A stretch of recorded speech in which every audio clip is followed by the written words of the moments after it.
Welcome everyone to the Future of the Customer panel. We have Bernadette Nixon, CEO of Algolia, Jay Snyder, Chief Customer Officer of New Relic, and Nick Mehta, CEO of Gainsight, to moderate today's chat. Bernadette, Jay, and Nick will let you all take it from here.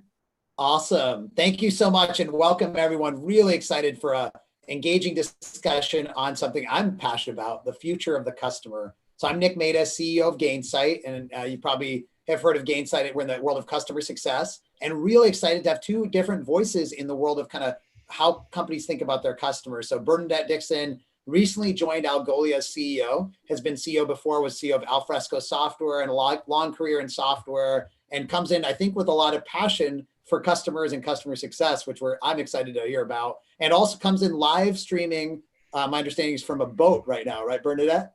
You're on a boat. That's right. I'm on a boat in Rhode Island. On a boat in Rhode Island. And then our second guest, Jay Snyder, who just recently took over as Chief Customer Officer of New Relic, publicly traded SaaS company. I'm sure many of you use New Relic, comes out of a long background in EMC and Dell, and has worked in the world of kind of customers for a very long time. And today is potentially broadcasting from the Italian Alps, or maybe I am. I actually just got off the boat, Nick, and just scurried up to make sure that I was ready to go for the presentation. So I got to say, pretty good internet up there on the Italian Alps. It's actually fantastic. I've got a hotspot on my phone, so hopefully we'll hold still. So we got a good group, and we got some good stories to tell as well. But I wanted you to get to know the group a little bit. We always like to start with a little bit of a fun icebreaker. One of our values at Gainsight is childlike joy. So I'd love to understand, we are all in quarantine. Some of us might be faking where we are with the virtual background. Bernadette is legitimately on a boat. In quarantine, you spend a lot of time with the people that you know and love, which has been amazing and special. And sometimes it's nice to get visitors. Hard to do right now, given everything going on. But if you could magically transport a celebrity into your quarantine, who would it be? And I'll start with Bernadette. So for me, I thought long and hard about this, but I thought Eddie Izzard was my pick. I knew him as a kid growing up in England. He's a British stand-up comic, amongst other things. He's an actor now too, and an activist. But he's best known for his whimsical monologues. And the reason that I thought he would be fantastic to be locked up in quarantine with is because, firstly, I know I would be entertained. But not only would I be entertained, I have the utmost admiration for the guy because he can do stand-up comedy in English, French, German, Spanish, Russian, and Arabic. So Algolia originally being founded in France, although English is our business language across the globe. And I also speak French from when I used to live in Geneva. But I need to brush up on my vocabulary. So I figured I would be permanently entertained and I'd come out of quarantine with better French than I went in. I love that. That sounds like a very, very versatile person having your quarantine. Speaking of that versatility, Jay, I think you have a selection. Yeah, I do. And I was also thinking about how I could possibly be entertained. I only speak one language, and that language is rock and roll. So this is a great question for me. I'm a total music lover, as evidenced by my attempt in front of 6,000 screaming, and I must say they were mostly in agony screaming, fans when I performed a little Slash just a year ago. I've been to about 300 or so live shows, and there's one band that I've never seen, and I never will, and that's Led Zeppelin. So for me, the answer is easy. It's Robert Plant. Not only would I be entertained by the countless stories from rock and roll life, but think about the sing-alongs outside by the fireplace at night while we're roasting s'mores together. And then, of course, customer value. Can you imagine offering up some Stairway to Heaven serenades during Zoom calls? I mean, how cool would that be? So Robert Plant is my guy. There you go. Going to California. I got to say, I did not know that you did GNR on stage in front of your team. That's very impressive. That was actually not even my team. That was 6,000 partners and customers at Dell World. Look at that. Okay, we could have a whole nother session at SaaStr on that. You don't want to have a session on that, trust me. I will pay for that. Mine in a very similar thing. I'm definitely a huge music guy and would definitely be bringing Lin-Manuel Miranda Hamilton creator into our house and annoying him continuously, because I will try to show him how I can rap the entire thing, which I can, but not nearly as well as he can. I did rap my shot in front of our company at our kickoff as well. So sounds like we have some stuff in common. One other thing we have in common, as all of us, is passion about driving more value for our customers, and in that process, driving more success for our business. And I think it fits a theme that I hear a lot in SaaS now, which is SaaS is very privileged. All of us, I think, are privileged in these digital businesses, but we're kind of going from this world of like during COVID-19 of just surviving to trying to figure out how do we thrive again. And a lot of companies are trying to do it through their customers. So I'm hoping today's session, a lot of the attendees get value in coming up with tips on how we can all thrive as we move towards the future with our customers. The way this format's going to work is I've got about half a dozen prepared questions that I've worked on with the panelists, and going to have some interesting answers about where we're going in the world of customers. And then I'd love to hear from all of you. So we're then going to, towards the kind of second half of the hour, we'll switch into Q&A from the audience, hear some ideas from you, have some discussion, and then we'll close it out with some light questions at the end. So let's dive in. Let's talk about the current state. I think it's really cool that both of you took on your roles relatively recently. And that gives you a chance to assess where your businesses are at in terms of how you manage your customers, the things that are going well, the things that are opportunities for the future. So I'm going to ask each of you to talk a little bit about sort of the current state of the world. Bernadette, you can take it first. Sure, absolutely. So I'm definitely a CEO that's come up through the sales and the go-to-market sides of the business, but I took opportunities along the way to sort of round myself out. Was the deputy CIO in orbit title for a major international organization at one point, and then did a marketing rotation. So to complement all of the sales and sales leadership experience that I had. Came into Alfresco in 2016 as the CRO and then the CEO, and then into Algolia just 2 months ago. So in the middle of COVID. And so I haven't met a single solitary person face to face, either in the company or on the board at this stage. But there've been some silver linings, and it's going really well. As you can probably tell by the accent, I'm not from these parts. So originally a Brit who lived in continental Europe and then came over to the States. So English, Irish, and American now. So a pretty good unifier, which comes in handy for the types of companies I tend to go for. So for us, when I came in, we had all of our customer engagement under one role, which was the Chief Revenue Officer role. So all of sales and customer success rolled up to that individual. And what I loved, and it's part of the culture of Algolia, what I love is the passion and the enthusiasm for truly helping. It's probably because caring is one of our core values. That was really working well for us. And I think a lot of what we were doing in delighting our customers was based upon the sheer will of just the people involved in the process. What wasn't working so well, and what I assessed was, and what I didn't like, was the fact that customer success was subjugated under sales, under the CRO role. So that didn't really work for me. So I've split them out because I really wanted customer success to have its own focus.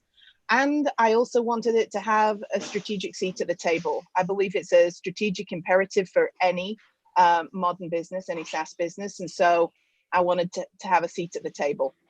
That's amazing. And Bernadette, I'm sure if for the folks that are in the CS world, they're applauding right now because they love that. And I think what's fascinating is you came out of running sales. So you'd seen that and obviously that means sales is important to you too. And I'm sure you value it greatly. Was it that you felt like the CS team wouldn't get the voice in strategic planning, or what were the things that you were hoping to solve in that?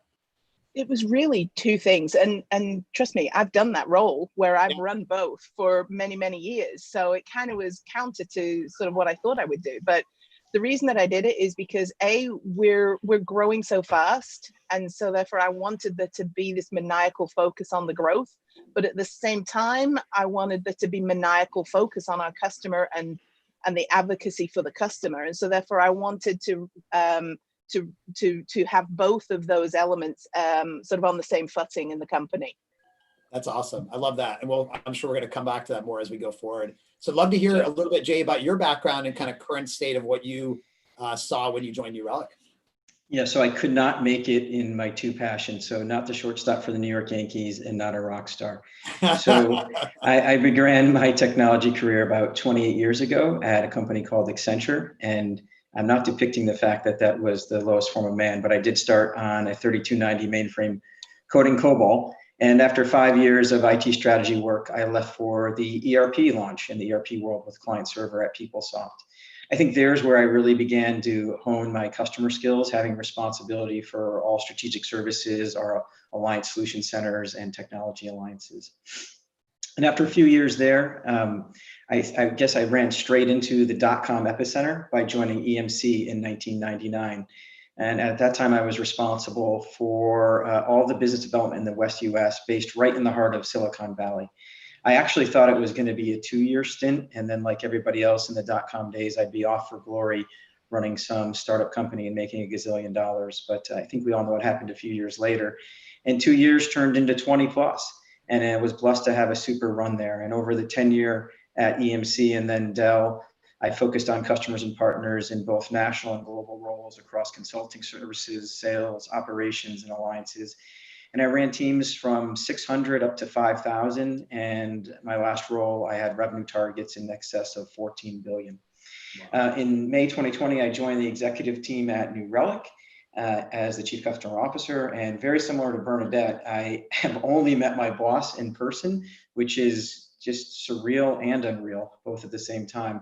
But the customer use cases, the technology, and the overall impact that I thought we could have in this market is what really drew me to New Relic. I mean, if you combine that with everything I was able to read and hear, because I didn't meet enough people about the awesome culture, that's what sucked me in. And I get asked this question all the time, and Bernadette, you probably do as well. So you know now what you didn't know then, and you've been there 2 or 3 months.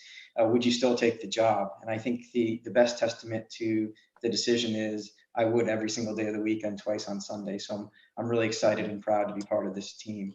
That's awesome. It's great, by the way, just as a side note, I'm sure some people were probably Googling 3290 mainframe, COBOL, maybe even .com possibly. Yeah. But what I will tell you is that Jay comes from a company, EMC, that was well known for being extremely customer centric and over the years building great products. So I think it's awesome to have that perspective coming in. I'll click ahead to that. I just, for those of you wondering, I did start at Accenture when I was 7 years old. So that's how that happened. So we operate at New Relic without a chief revenue officer. I work directly for the president and CEO, and that's by design. So my remit is really everything that would be a traditional CROs minus new ARR. That sits out in the geographies with our sellers. And we adopted the model where the customer is actually owned by customer success. And we're responsible for managing their experience from start through enablement, through adoption, and ultimately value realization. This structure has a lot to do with the company's focus on customer first, specifically on developers and practitioners. It is early days, so I'm not going to claim victory. We just moved to this model with my hiring 3 months ago. It's exciting for sure. I love the concept. And there is a lot of great stuff that's already in place and working well. We have really well-defined what I call customer journey maps that align to the technology so that we can understand where customers should be in their relative maturity. We also do a really solid job of calling out things that should be occurring along that journey. I'll come back to that later. Our QBR process is institutionalized, which is awesome because I'm a huge fan of quarterly business reviews, as our exec sponsor program and our customer advisory book programs. So the foundation, those are some of the foundational things. I'd say that's all there. It's well laid, but like Bernadette, there are areas to improve. Let me start with customer engagement at a technical level. We make a technical product, so it's real critical that we have technical engagement. And I'm focusing on 3 simple things as it relates to this technical engagement: simple, prescriptive, and proactive.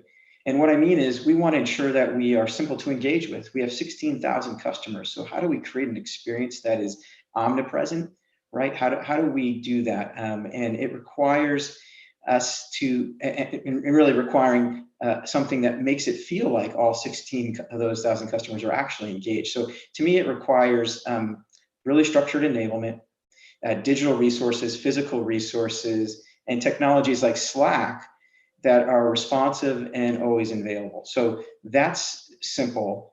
Prescriptive is about ensuring that we are really detailed and thorough about those journey maps. So I said we have them and I like them, but they're not highly prescriptive. We need to get a little bit more prescriptive. And what I mean by that is we do a really good job in the first 90 days. So we know what it takes to get a customer up and running, but what about over time? Really that evergreen process, That's where I'm digging in. And, especially in light of what's happening in our world around us, right? Customers' business objectives change. And quite frankly, the people change, champions change, our technology changes.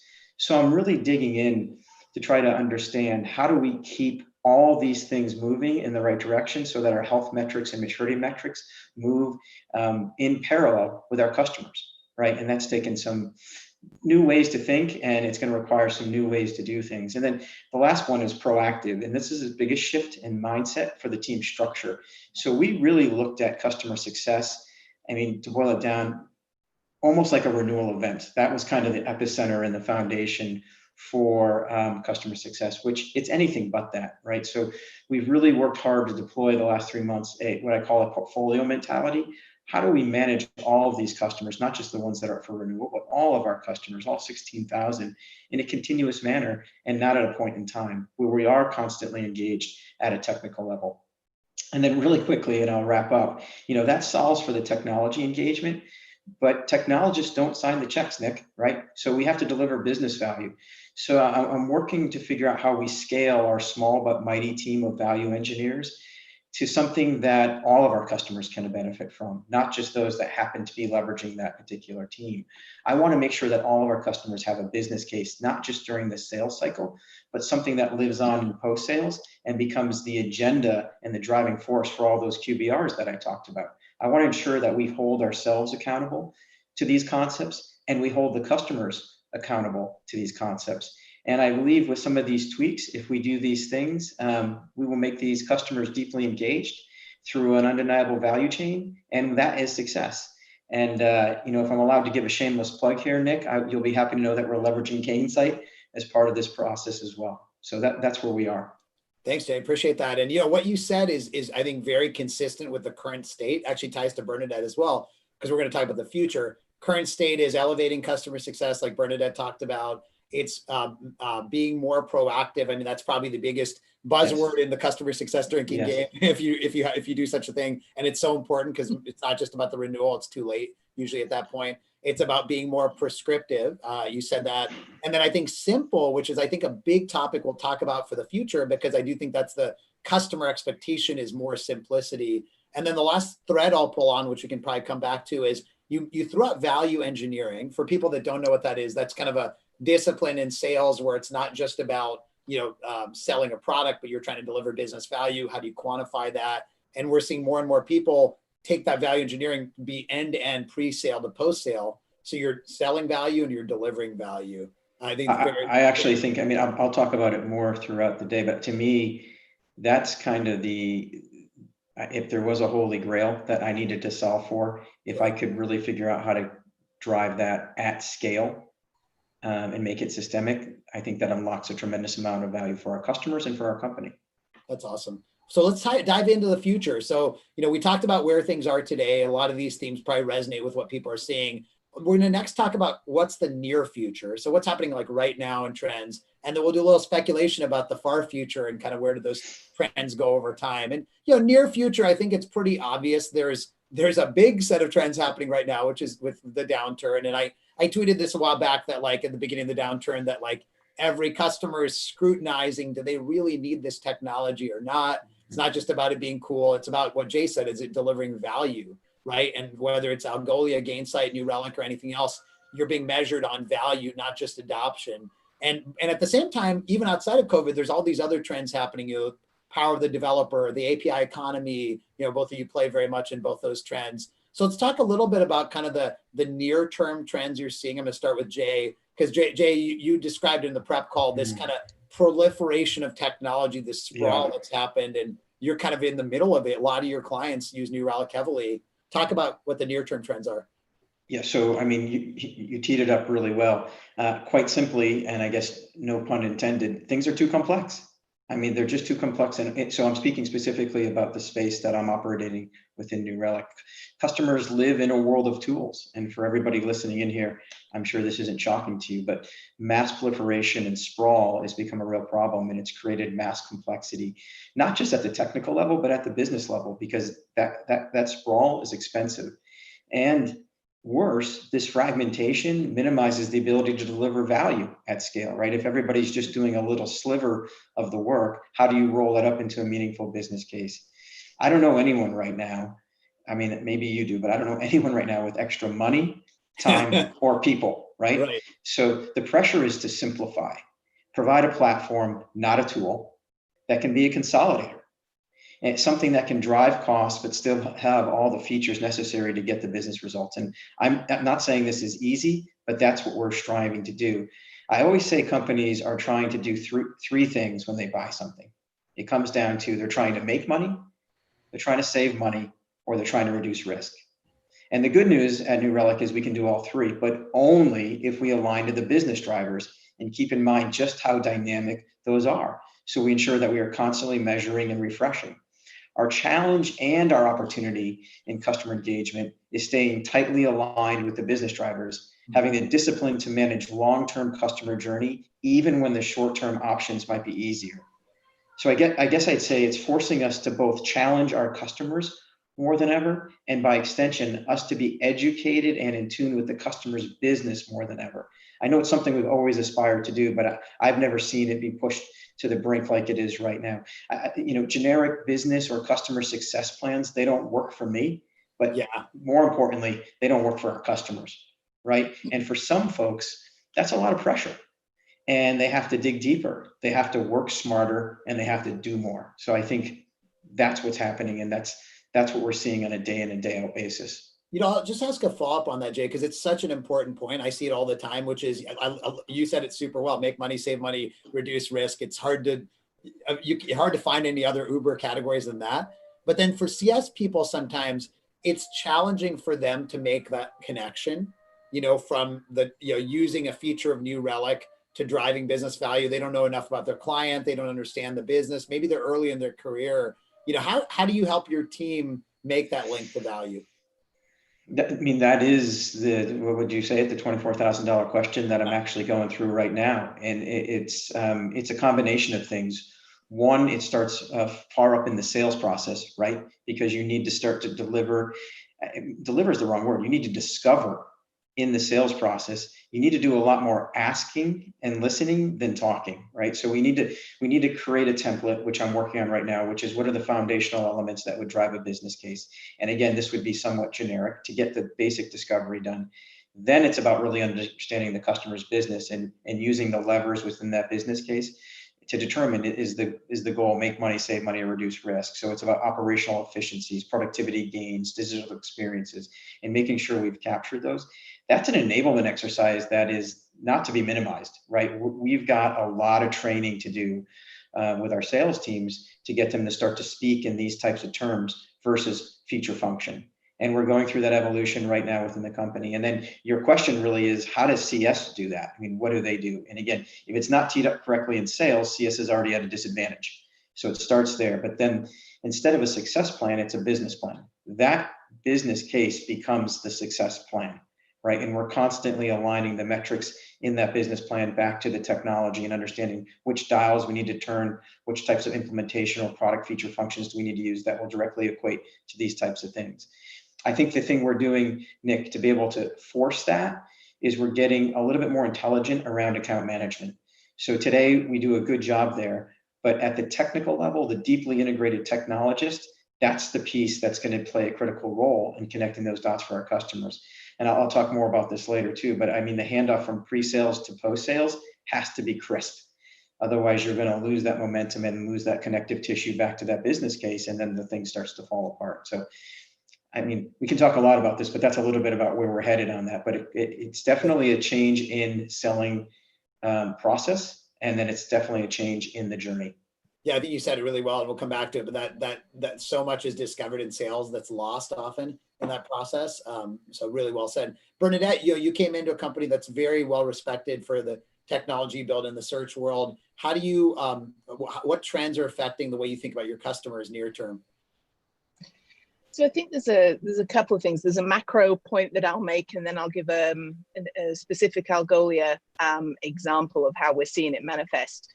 So, I think every organization right now can get constrained within their silos.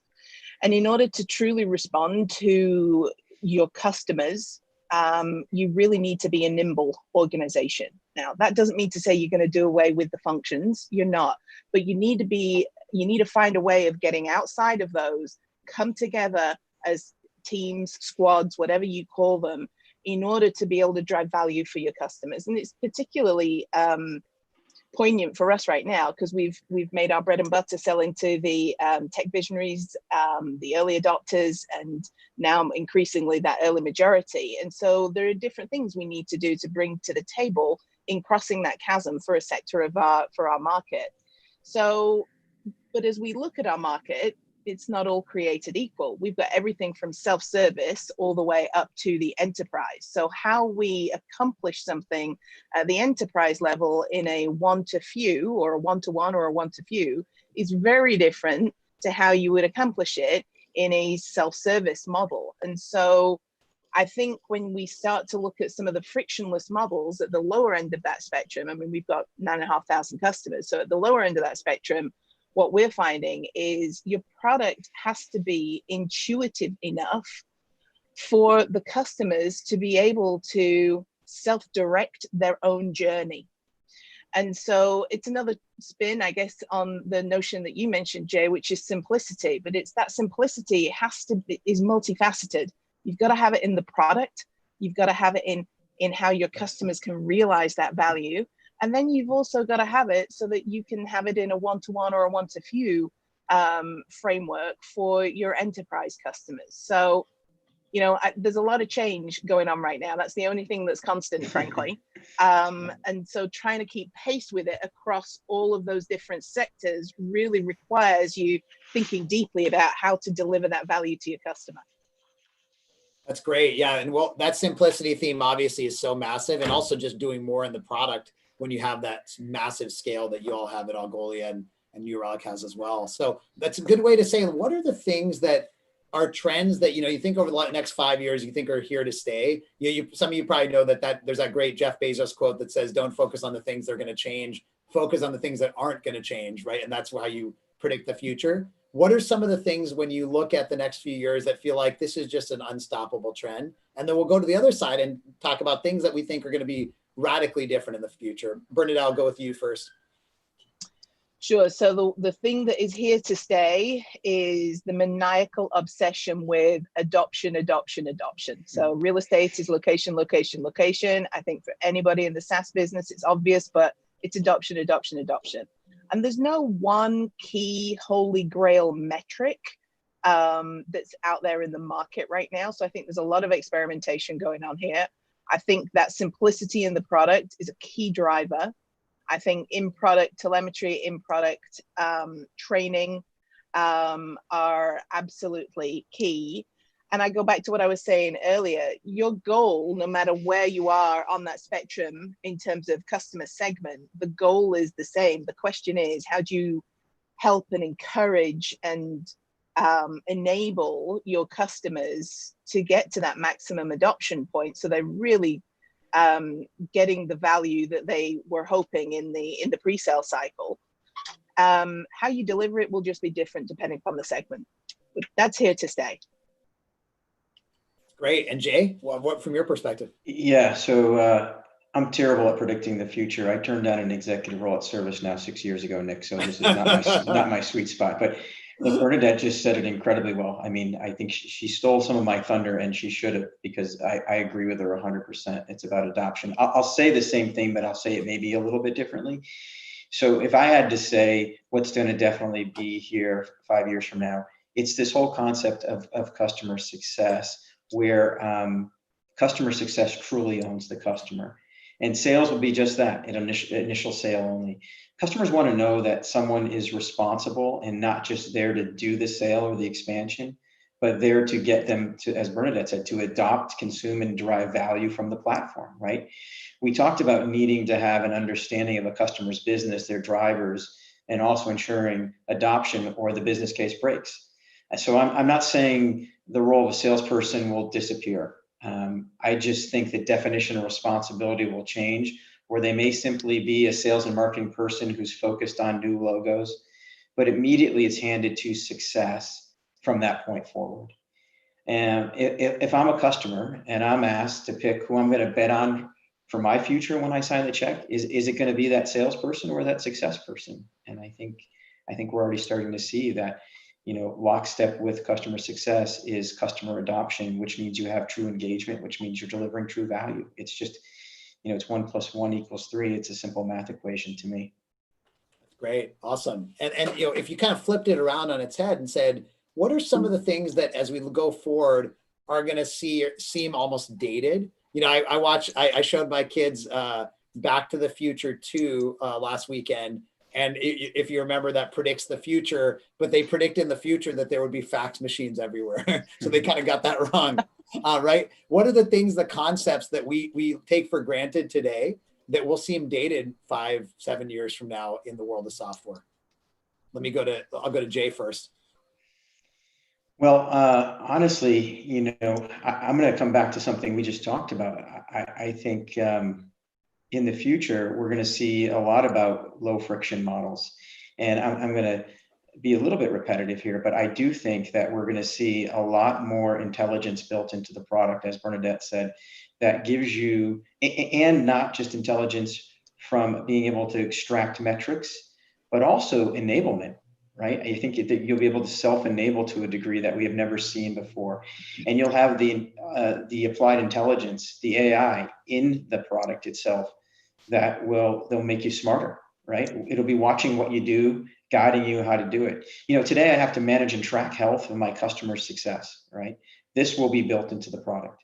I believe that technology will become more and more intelligent to throw off these health metrics, and it'll put the CS team really in the driver's seat to engage in a much more meaningful and prescriptive manner, one that is completely almost custom for each account and very low touch. So I think you're going to have this combination of low friction but high impact, which is a real difference from where we are today, right? We think about low touch to some degree as low impact, and I think that paradigm shift can change. I mean, if you think about if we can build more intelligent products and leverage the AI, you're literally going to have the answer to the tests from the technology itself. I mean, wouldn't it be something if you could show up with a script of exactly what the customer needed and wanted based on the data in the technology to help them do better, go farther, move faster, right? Or better yet, you don't even have to show up. You could just send them a Slack with the details and the enablement's right there and they can run. So I see our future allowing for a much more low friction, high impact way to leverage the technology and invoke change. Yeah, I think one thread I want to make sure people take away from that, Jay, is that low touch or low friction doesn't mean a poor quality of service or not focused on the customer. 100%. Yeah. I think it does today, right? The nomenclature today implies you're not as valuable a customer. Exactly. So you get a digital touch where somebody else gets, hugged and visited by a real life human being. That's true, but I think that shift is going to happen, and we'll see it in the next 5 years where the opposite becomes the value add. That's great. And Bernadette, how about from your perspective, what's going to seem dated, years from now? Sure. I would actually just add on to what Jay was saying there just for a moment and say it also depends upon the market you're in. I mean, New Relic and Algolia, we're very focused on the developer. Mm-hmm. So honestly, a lot of developers don't want to speak to a human. They want to be able to self-serve. They want to have a tech touch, and that is a better solution for them than a high touch. So I completely agree with your point, Nick. But what will seem dated in 5 years, hopefully clicking OK to accept cookies on every friggin' website when we have to go visit. Voila! That's the crowd pleaser. Well said. But I on a more serious note, and perhaps a controversial one, I think a thing that will be a thing of the past will be concierge CSMs.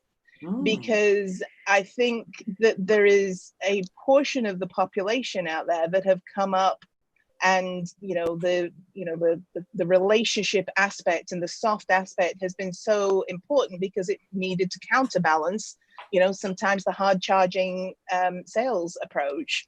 There was a very high value placed purely on the soft skills. So to me, though, the days of the concierge CSMs are numbered.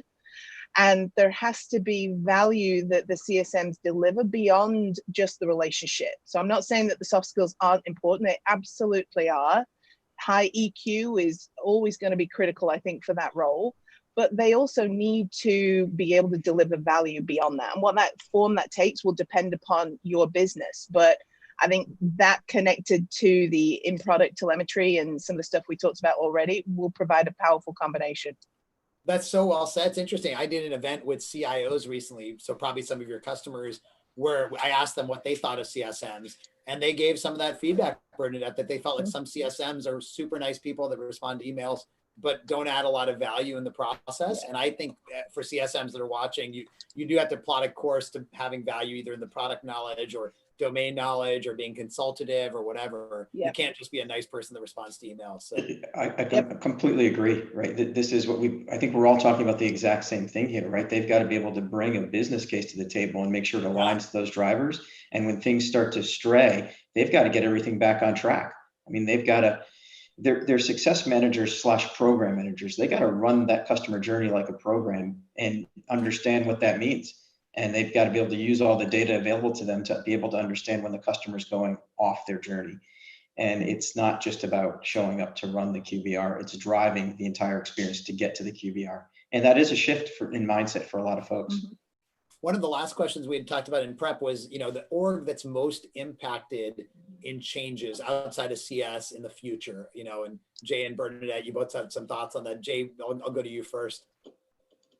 Which orgs are changing the most? Which orgs change the most outside of customer success? What orgs have to evolve and change in this new world? Yeah, I think if I was going to pinpoint this, I would go to pre-sales.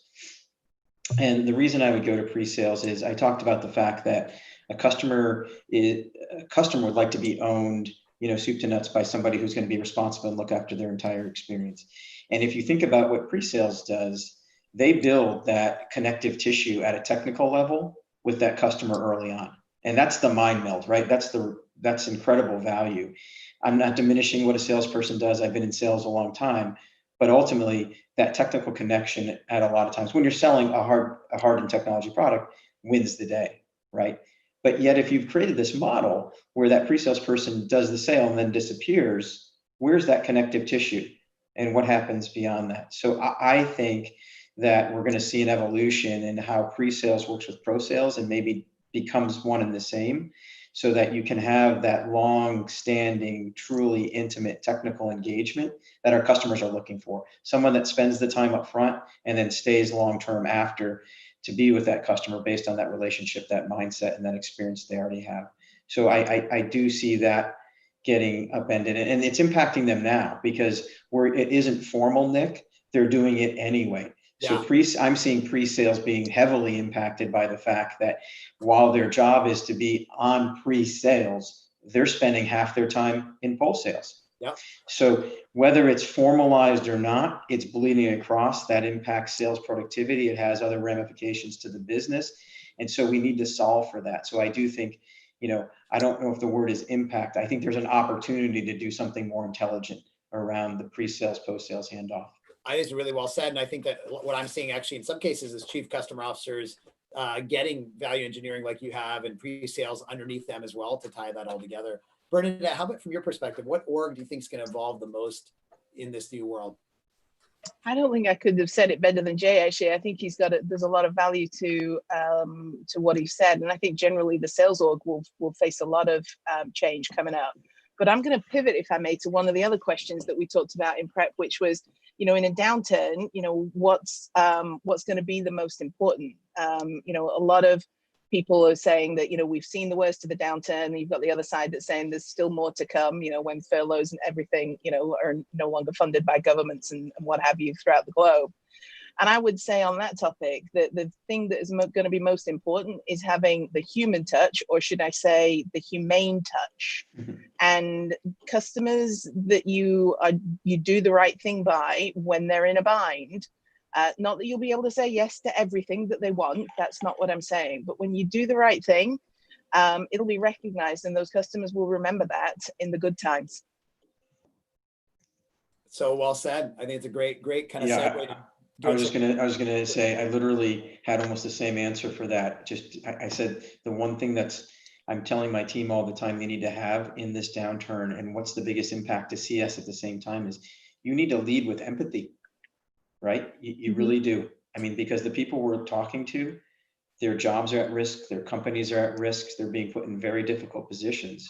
And we've got to really embrace and understand that. And that's a difficult thing for a lot of folks because we've got a company to run, right? But if you really want to build customers for life, this is the time where empathy will shine, and doing the right thing long-term versus short-term is going to make that customer either be a customer for life or not. So well said. That's a great, I think, advice for people on the front line. So let's jump into some audience Q&A. So let's do some lightning answers here. So Jay, what is value engineering? I should have explained that. Yeah, sure. So I'll make it as simple as I can. So every company, I said, is trying to make money, save money, or reduce risk. So what are the business drivers that align to that? If I'm a digital enterprise and I know that I need to have a digital experience, and that experience is often dictated by how many consumers come to my website and the experience they have, then I need to have the most robust experience possible. That's going to allow me to scale and make money. So in a value engineering exercise, you would specifically identify the metrics that tie to that digital experience. You would capture those and track those over time to say, we are improving these metrics, which by definition then improve the digital experience. So value engineering is a fancy way of saying you're building a business case grounded in the business drivers for the company that map, hopefully very directly, to the technology that you're selling, so that you can showcase, by using this platform, this product, this service, you're getting these set of metrics which deliver this value, this business value. So the value engineering piece is putting all those together and then measuring it over time. I hope that explains it well enough. That's awesome. That's great. And Bernadette, how is customer success a reflection of internal company culture? I think it's an interesting question. Interesting. So if a company has a culture which is winning at all costs, which, you know, many competitive and successful companies have some sentiment around that. But if you have purely that and you don't balance it out with other aspects of your culture, like caring or humility or candor, those are three of ours, for example, then, you know, what you get is somebody calling you up saying, hey, you're going to renew this year? That's not a great experience. I mean, that's an extreme, but I think you get the point. You'll end up with a 30 or a 60-day cycle around renewal, and that's missing the whole point of customer success. Great input. I think Bernadette and I should work together, by the way, Nick. Yeah, I know you really should. It's very aligned. Quick one for both of you. How do you, what's in the incentive plan for CSMs? What are the things that you measure in their comp? What we look at, so it's a good question because I'm in the thick of trying to change some of that right now. But you have a set of MBOs that are tied to their particular customers that they look after's success, and that success would be, are they renewing with us? Are they expanding with us? Right? It specifically could be tied to a set of those metrics in the success plan. So if we've done a good job with value engineering and we know that there's 3 or 4 KPIs that are critical, like around operational efficiency or productivity gains, we would specifically put those in the success plan and hold the CSM accountable to go drive those. A lot of it comes down to adoption, right? And then, you know, how are you driving adoption? And these things get hard to measure, right? It's not just the CSM's responsibility. So this is some of the thinking I'm going through now, which is, you know, how do you compensate an individual that has 3 or 4 other individuals that are critical to that customer's success? Should there be team goals? Should there not? And I think it will vary because all customers are not created equal, right? If I'm a dedicated CSM working with a high-end enterprise customer, my experience is going to be different than a CSM who has 20 or 30 accounts they're looking after. And those are the things that are impacting us. So all those things, Nick, wrap into it. And of course, the renewal right now is kind of the validation point. Did the customer renew or did they not? And those things factor in as well. I can't say I love it per se, but I'm still getting my head wrapped around it and trying to think of maybe a better way. Great. Bernadette? So net retention, net retention, gross retention, you know, certainly are the table stakes. We're looking at, to the adoption comment of earlier, we're looking at how we wrap an OKR around adoption for each of our folks in customer success and indeed in product management as well. That's great. Awesome. Well, I know we're running up on time, so I want to close out with just a question about leadership. We got some great feedback from the panel, by the way, from the audience. So thank you so much to both of you. So both of you are not just great CS and customer leaders and CEOs and CCOs, but also you're leaders of people. Some cases you're rock stars in front of people in Jay's case. So, how has 2020, which I think is a unique year for leadership, how has it evolved your own personal leadership style? Let me go to Jay first. Yeah, it has a little bit. I mean, I try to be highly communicative and transparent. I mean, I thrive on collaboration, which is a challenging thing to do when you've actually never met anybody in the company. But those traits seem to be working. New Relic, it was well positioned on many of these fronts, Nick, because they have so many digital processes and modes to connect. So I'm leveraging all those. So it's really about just doing what I love, though. Building willing teams, attracting talent, developing the talent, retaining that talent, ensuring you're really crystal clear on the mission at hand, and then inspecting against it. So for me, it's people, process, and execution. It's something that I live by for 20 plus years, and it's worked for me forever, and that won't change. The tools I use to do that and as examples, some things that I'm evolving with. We do company all hands now every single week. And I want to make sure that I'm front and center on those all hand calls, representing and giving points of view on what we're seeing with the customers and in the market and how the team's having an impact. We're doing all company Slack updates on a regular basis to help them keep informed and recognize all the good work people are doing at a company level. And then I'm doing that in my organization, right? I started a newsletter, something that we hadn't done, Impact of the Week, where we share best practices, recognize people. But honestly, I think for me anyway, and I think for the team, the part that really resonates is I'm spending the time on top of that newsletter to write 2, 3, 4, 5 paragraphs each week on my personal thoughts. What am I enjoying about the company? Where's the opportunity? What am I seeing? But it's also about not talking about the business. And I think this is really getting in the heart of what you're asking. It's about the real struggles that our customers are facing, right? The real struggles our employees are facing, and just being incredibly authentic about the fact that this is a really difficult time for us. It's a really difficult time for our customers. That authenticity is really key. And being human right now is definitely okay. So I guess right now there is no such thing as over communicating, and that's what I'm heavily relying on, more so than I ever have. That's awesome. Well, thanks for saying that. Bernadette, how about yourself? How's your leadership style changed?